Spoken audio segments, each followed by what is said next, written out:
চোলাই মদ বিক্রিকে কেন্দ্র করে রণক্ষেত্র হাওড়ার জগৎবল্লভপুর মদের ঠেক ভাঙল গ্রামের মহিলারা।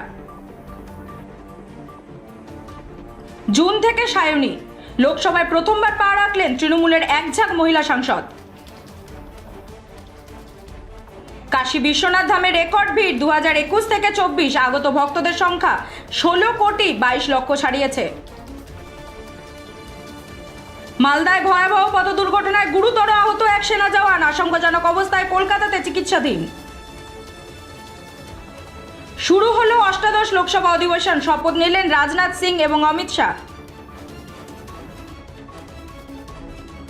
কয়লা পাচার কাণ্ডে ধৃত এসিএল আধিকারিক সহ দুজনে জেল হেফাজতের নির্দেশ দিল আসানসোল বিশেসিবি। নবান্নে রাজ্যের পুরসভা চেয়ারম্যান ও এক্সিকিউটিভ অফিসারদের নিয়ে বৈঠকে মুখ্যমন্ত্রী।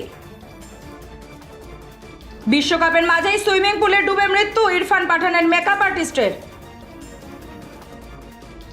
কেজরির জামিনে হাইকোর্টের স্থগিতাদেশ, হস্তক্ষেপ করতে নারাজ সুপ্রিম কোর্ট। নিট এবং নেটে অনিয়মের অভিযোগে দিল্লিতে কংগ্রেসের ছাত্র সংগঠনের প্রতিবাদ কর্মসূচি।